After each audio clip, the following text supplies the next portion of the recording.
जय श्री सीताराम, जय श्री राधे राधे। आप सभी लोगों को जय जय श्री सीताराम।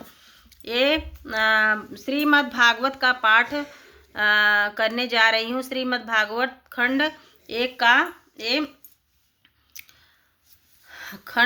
का भाग खंड एक अधोचित अध्याय परीक्षित की दिग्विजय और धर्म और पृथ्वी का संवाद। परीक्षित की दिग्विजय और धर्म और पृथ्वी का संवाद।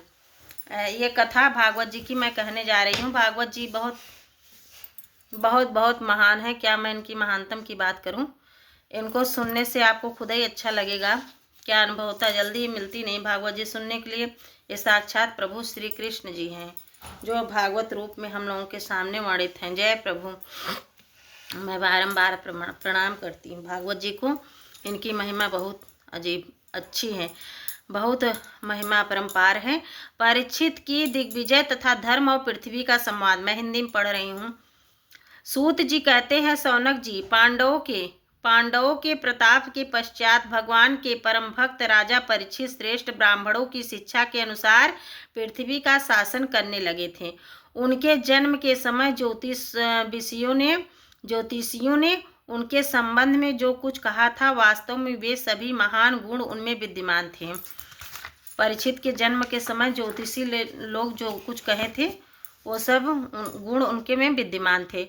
उन्होंने कहा, उत्तर की पुत्री इरावती से विवाह किया। उससे उन्होंने उत्तर की पुत्री इरावती से विवाह किया। उससे उन्हें मेजय और 4 पुत्र उत्पन्न हुए तथा कृपाचार्य को आचार्य बनकर उन्होंने गंगा तट के 3 अश्वमेध यज्ञ किए, जिसमें ब्राह्मणों को पुष्कर दक्षिण दिशा दी गई। उन यज्ञों में देवताओं ने प्रत्यक्ष रूप से प्रकट होकर अपना भाग ग्रहण किया था। एक बार दिग्विजय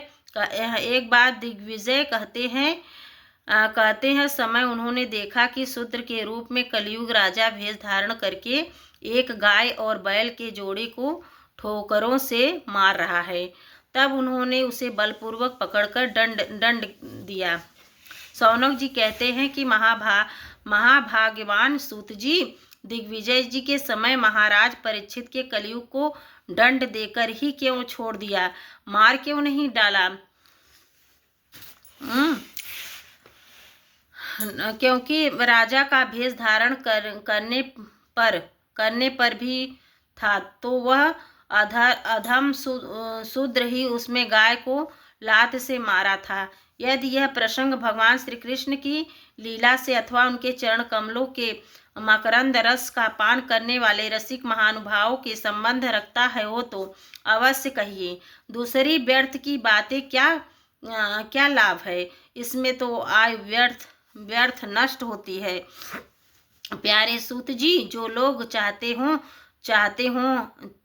तो हैं मोक्ष, परंतु अल्पायु होने के कारण मृत्यु से ग्रस्त हो रहे हैं, उनके कल्याण के लिए भगवान यम का आवाहन करके उन्हें यहाँ सामित्र कर्म से नियुक्त कर दिया गया है। जब तक यमराज यहाँ इस कर्म के नियुक्त हैं, तब तक किसी की मृत्यु नहीं होगी। मृत्यु से ग्रस्त मनुष्य के जीवन की भगवान की सुधातुल्य लीला कथा का पान कर न सके, इसलिए महर्षियों ने भगवान यम को यहाँ बुलाया है। एक तो थोड़ी आयु और दूसरी कम समझ, ऐसी अवस्था में संसार में मंदभाग विषय पुरुषों की आयु व्यर्थ ही बीती जा रही है। निधि में रात और व्यर्थ के कामों में बीती जा रही है। सूत जी कहते हैं, सौनक जी का था ये सूत जी कहते हैं, जिस समय राजा परीक्षित कुरुंजंगल देश में सम्राट के रूप में निवास कर रहे थे, तो उसी समय उन्होंने सुना कि मेरी सेना द्वारा सुरक्षित साम्राज्य के कलयुग का भेष हो गया है। इस समाचार से उन्हें बहुत ही दुख तो अवश्य हुआ, परंतु यह सोचकर कि युद्ध करने का अवसर हाथ लगा तो उतने में दुखी नहीं हुए। उनके बाद युद्ध परीक्षित के धनुष हाथ में ले लिया। वे यमवर्ण के घोड़े के जूते हुए सिंह की ध्वजा वाले सुसज्जित रथ पर सवार होकर दिग्विजय करने के लिए नगर के बाहर निकल पड़े। उस समय रथ, हाथी, घोड़े और पैदल सेना उनके साथ साथ चल रही थी। उन्होंने भद्राश्व केतुरमाल, भारत, उत्तर कुरु और किम्बपुरुष आदि सभी वर्षों को जीत कर वहाँ के राजाओं से भेंट कर ली। उन्हें देशों से सर्वत्र अपने पूर्वज महात्माओं का सुयश सुनने को मिला। यह यशोगान से पद पद पर भगवान श्री कृष्ण की महिमा प्रकट होती थी। इसके साथ ही उन्होंने यह सुनने को मिला था कि भगवान श्री कृष्ण ने अश्वत्थामा के ब्रह्मशस्त्र को ज्वाला से किस प्रकार उनकी रक्षा की थी। यदुवंशी और पांडवों में परस्पर कितना प्रेम था, यह पांडवों की भगवान श्री कृष्ण में कितनी भक्ति थी।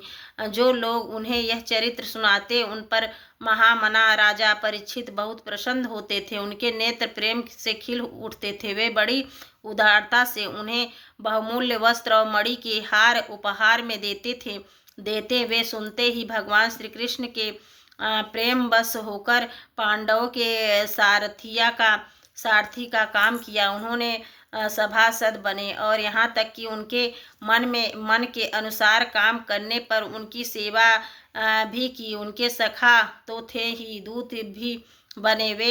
वे रात को शास्त्र ग्रहण करके विरासन में बैठ जाते और शिविर का पहरा देते उनसे पीछे पीछे चलते, स्तुति करते तथा प्रणाम करते। इतना ही नहीं, वे अपने प्रेमी पांडवों के चरणों में उन्होंने सारे जगत को झुका दिया। इस परीक्षित की भक्ति भगवान श्री कृष्ण के चरण कमलों में और भी बढ़ती गई। इस प्रकार के दिन पांडवों के आचरण का अनुसरण करते हुए दिग्विजय कह रहे थे कि उन्हीं दिनों सबके शिविर से थोड़ी ही दूर पर एक आश्चर्यजनक घटना घटी। वह मैं आपको सुनाता हूँ। धर्म बैल का रूप धारण करके एक पैर से घूम रहा था। एक स्थान पर उसे गाय के रूप में पृथ्वी मिली। पुत्र की मृत्यु से दुखीन माता के समान उनके नेत्रों के आंसुओं के झरने झर रहे थे। उनका शरीर श्रीहीन हो गया था। धर्म पृथ्वी से पूछने लगा। धर्म ने कहा, कल्याणी, कुशल से तो हो न? तुम्हारा मुख कुछ मलिन हो रहा है। तुम श्रीहीन हो रही हो। मालूम होता है तुम्हारे हृदय में कुछ न कुछ अवश्य है। क्या तुम्हारा कोई संबंधी दूर देश में चला गया है जिसके लिए तुम इतनी चिंता कर रही हो? कहीं तुम मेरी तो चिंता नहीं कर रही हो कि अब मैं इसके 3 पैर टूट गए, एक ही पैर रह गया है, और संभव है कि तुम अपने लिए शोक कर रही हो कि अब शूद्र तुम्हारे ऊपर शासन करेंगे। तुम्हें इस देवताओं के लिए भी खेद हो सकता है जिन्हें अब यज्ञों में आहुति नहीं दी जाती है, अथवा यह प्रजा के लिए भी जो वर्षा न होने के कारण अकाल एवं दुर्भिक्ष से पीड़ित हो रही है। देवी, क्या तुम राक्षस सरीखे मनुष्यों के द्वारा सताई हुई आरक्षित स्त्रियां एवं आर्त बालकों के लिए शोक कर रही हो? संभव है विद्या और कुकर्मी ब्राह्मणों के चंगुल में पड़ गई है और ब्राह्मण विप्रद्रोही राजाओं की सेवा करने लगे हैं, और इसी का तुम्हें दुख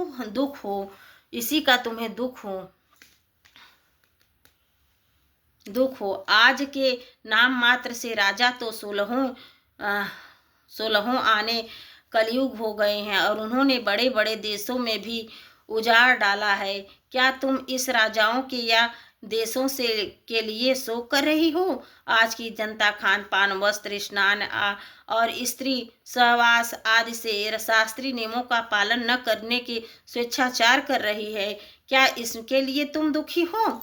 माँ पृथ्वी, अब समझ में आया हो न हो? आया हो या न हो, तुम्हें भगवान श्री कृष्ण की याद आ रही होगी, क्योंकि उन्होंने तुम्हारा भार उतारने के लिए ही अवतार लिया था और ऐसी लीलाएं की थी जो मोक्ष का भी अवलंबन है। और उसके लीला संवर कर लेने पर उनके परित्याग से तुम दुखी हो रही हो। देवी, तुम तो धन रत्नों की खान हो, तुम अपने क्लेश का कारण जिससे तुम इतनी दुर्बल हो गई हो मुझे बतलाओ। मालूम होता है बड़े बड़े बलवानों की भी हरा देने वाली काल के देवताओं के द्वारा वंदनीय तुम्हारे सौभाग्य को छीन लिया है। जय माता पृथ्वी की। अब आगे सुनाएं।